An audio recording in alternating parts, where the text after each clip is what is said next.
Hello everyone, ഇന്ന് ഞാൻ വന്നിരിക്കുന്നത് പെട്ടെന്ന് ചെയ്തെടുക്കാവുന്ന പനീർ റെസിപ്പി ആയിട്ടാണ്. അപ്പോൾ തയ്യാറാക്കിയെടുക്കുന്നത് എങ്ങനെയെന്ന് നോക്കി വരാം. പനീർ കറി തയ്യാറാക്കാൻ വേണ്ടിയിട്ട് കുക്കറിലേക്ക് ഒരു സവാള അരിഞ്ഞ് ചേർക്കാം. പിന്നെ വേണ്ടത് തക്കാളിക്കാണ്, 3 എണ്ണം എടുത്തിട്ടുണ്ട്. ഇത് ഇതിലേക്ക് അരിഞ്ഞിടാം. കുറച്ച് വലുതായിട്ടാണ് അരിഞ്ഞിടുന്നത്, കാരണം ഇത് വേവിച്ചെടുക്കാനുള്ളത് കൊണ്ട് തന്നെ. ഇനി ഇതിലേക്ക് 2 വലിയ അല്ലി വെളുത്തുള്ളിയും പിന്നെ ഒരു ചെറിയ കഷ്ണം ഇഞ്ചിയും കൂടെ ചേർക്കണം. ഇഞ്ചി ഇതൊന്ന് കട്ട് ചെയ്ത് ചേർക്കാം. ഇതിലേക്ക് ഞാൻ 2 ഉണക്കമുളക് ചേർക്കുന്നുണ്ട്. പിന്നെ ചേർക്കുന്ന ഒരു കറുത്ത ഏലക്കയാണ്. ഇത് നോർത്ത് ഇന്ത്യൻ റെസിപ്പിയിലൊക്കെ ചേർക്കുന്നതാണ്, അതിനൊരു ഫ്ലേവർ കിട്ടാൻ വേണ്ടിയിട്ട്. നിങ്ങളുടെ കയ്യിൽ ഉണ്ടെങ്കിൽ ചേർത്ത് കൊടുക്കുക, ഇല്ലെങ്കിൽ ഒരു കുഴപ്പമില്ല. പിന്നെ 10-12 കാഷ്യൂനട്ട് ചേർക്കാം. ഇനി കുറച്ച് വെള്ളം ഒഴിച്ചിട്ട് കുക്കർ അടച്ചു വെച്ചിട്ട് നമുക്ക് വേവിച്ചെടുക്കാം. ഒരു 3 വിസിൽ മതി, അപ്പോൾ തന്നെ ഇത് വെന്ത് കിട്ടും. അപ്പോൾ ഇത് വെന്ത് വന്നിട്ടുണ്ട്. ഇനി ഇത് ചൂടാറി വന്നിട്ടുണ്ട്. ഇതൊരു മിക്സി ജാറിലേക്ക് ഇട്ടിട്ട് നല്ലോണം ഒന്ന് അരച്ചെടുക്കണം. ചൂടാറിയതിന് ശേഷം മാത്രമേ അരച്ചെടുക്കാവേ. പാൻ വെച്ച് ചൂടായിട്ടുണ്ട്. ഇതിലേക്ക് കുറച്ച് എണ്ണ ഒഴിക്കാം. സൺഫ്ലവർ ഓയിലാണ് ഒഴിച്ചു കൊടുത്തിട്ടുള്ളത്. ഇനി ഒരു ചെറിയ പീസ് ബട്ടറും കൂടെ ചേർത്ത് കൊടുക്കുന്നുണ്ട്.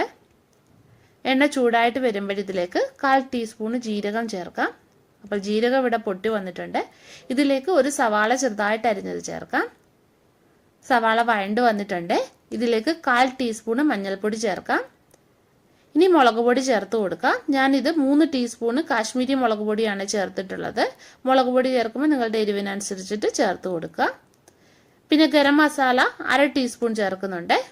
പിന്നെ 1 ടീസ്പൂൺ മല്ലിപ്പൊടി, പിന്നെ 1/4 ടീസ്പൂൺ ജീരകത്തിൻ്റെ പൊടിയും ചേർക്കുന്നുണ്ട്. ഇനി ഇതൊന്ന് മൂപ്പിച്ചെടുക്കാം.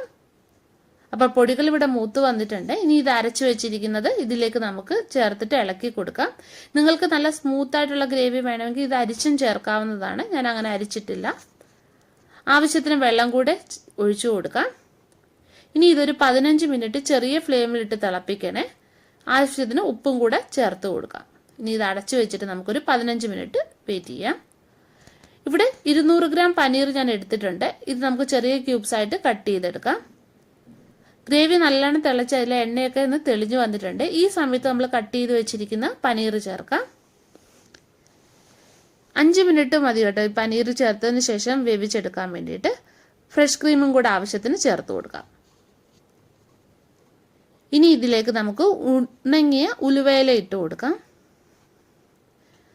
അപ്പോൾ ഇതായി വന്നിട്ടുണ്ട്. ഇനി ഫ്ലെയിം ഓഫ് ചെയ്യുക. എന്നിട്ട് മല്ലിയില കട്ട് ചെയ്തതും കൂടെ ചേർത്ത് കൊടുക്കാം. അപ്പോൾ ടേസ്റ്റി ആയിട്ടുള്ള പനീർ കറി തയ്യാറാക്കി എടുത്തിട്ടുണ്ട്. നല്ല ടേസ്റ്റി ആയിട്ടുള്ളൊരു കറിയാണ്. നിങ്ങൾ ഉറപ്പായിട്ടും ട്രൈ ചെയ്ത് നോക്കുക കേട്ടോ. പിന്നെ വീഡിയോ ഇഷ്ടപ്പെട്ടിരിക്കുകയാണെങ്കിൽ ലൈക്ക് ചെയ്യാനും ഷെയർ ചെയ്യാനും മറക്കല്ലേ. വീണ്ടും നമുക്ക് മറ്റൊരു നല്ല റെസിപ്പിയുമായിട്ട് കാണാം.